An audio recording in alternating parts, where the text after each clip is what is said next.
जिस तरह की घटनाएं घटी इस बार, जो बहुत ही निंदनीय घटनाएं घटी हैं, और जिस तरह से शासन और प्रशासन ने इसको पूरा छुपाने की कोशिश करी, इसको कवर अप करने की जो कोशिश करी, हम तो केवल ये चाह रहे थे कि सरकार सही आंकड़े बता दे, और जो बॉडीज नहीं मिल रही हैं घर परिवारजनों को, वो सरकार सौंप दे और आंकड़े दिखा दे। इसमें कोई गलत या सही की बात नहीं है, क्योंकि करोड़ों लोग आए थे, और जहां उम्मीदें थी, जहां सरकार खुद कह रही थी कि 100 करोड़ का इंतजाम होगा, और जो नहीं हो पाया, और लगातार हम देख रहे हैं कि घटनाएं घट रही हैं, चाहे लोग लौटते समय एक्सीडेंट की वजह से काफी लोगों ने अपनी जान गंवाई है, चाहे रेलवे स्टेशन हो, चाहे कुंभ खुद हो, कुंभ में खुद जो घटनाएं घटी हैं।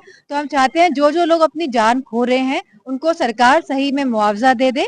बस हमारी खाली यही मांग है। देखिए, ममता बनर्जी जी ने जो कहा है वेस्ट बंगाल की मुख्यमंत्री ने, ठीक ही कहा है। उनके लोगों की भी जान गई है, और एक बहुत बड़े अंग्रेजी प्रतिष्ठित अखबार ने भी ये बात कही थी कि बंगाल के लोग जिनकी जान गई उनका नाम सूची में नहीं है। तो बड़े संख्या में लोगों की जान गई है जो बंगाल या और प्रदेशों से आए थे। एफआईआर भी नहीं दर्ज हो रही है। ये महाकुंभ किस लिए कराया गया था? ये श्रद्धालु लोग थे जो सदियों से आते रहे हैं। वहां पर पौराणिक समय से ये कुंभ चल रहा है। इंतजाम करने की जिम्मेदारी किसकी थी? जब मुख्यमंत्री जी ने ये कहा कि 100 करोड़ लोगों का हमें इंतजाम है, तो लोगों को भरोसा बढ़ गया। जब उन्होंने सेलिब्रिटीज को और बिग बिग पर्सनालिटीज को लिफाफा दिया और उन्हें निमंत्रण दिया, तो लोगों का और भरोसा बढ़ा कि वहां पर इंतजाम बहुत अच्छे होंगे। लेकिन इंतजाम अच्छे नहीं थे। लोगों के साथ खिलवाड़ हुई, उनकी भावना के साथ खिलवाड़ हुई, उनके इमोशन का फायदा भारतीय जनता पार्टी उठा रही है। जो ममता बनर्जी जी ने कहा वो ठीक कहा है कि लोगों की जान गई है, और जान इतनी गई है कि सरकार नहीं बता पा रही है। अभी तक की सबसे ज्यादा लोग खोए इसी कुंभ में है, जान गई इसी कुंभ में, लोग बीमार हुए इसी कुंभ में, लोगों को सड़कों पर रातों रात सोना पड़ा इसी कुंभ में। इसका सवाल का जवाब क्या है भारतीय जनता पार्टी के पास? आप लोग की बातें उठा रही हैं, इसी वजह से क्या एफआईआर का दौर जारी है? अरे इनसे कहो और एफआईआर लिखाएं।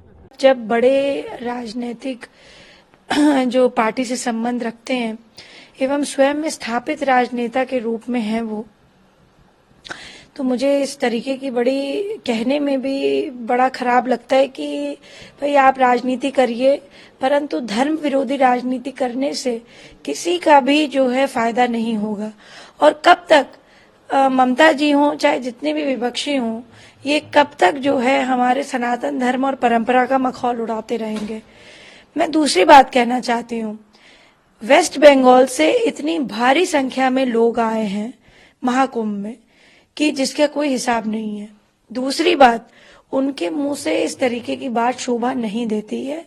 जब तब की मैं कहूंगी कि भाई इतने सारे वहां पे प्रकरण हुए हैं वेस्ट बंगाल में, एक डॉक्टर को किस बेरहमी से मार दिया गया, उस केस का आज तक जो है वहां पर कोई न्याय नहीं हो रहा है।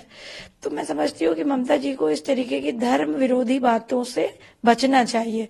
इतने बड़े राजनीतिया होने के बावजूद अगर वो धर्म का, सनातन का और संस्कृति का मजाक उड़ाती हैं, इतने करोड़ों करोड़ों लोगों की आस्था को मुझे लगता है कि उन्होंने आहत किया है। इस तरीके की बात उनसे अपेक्षित नहीं थी।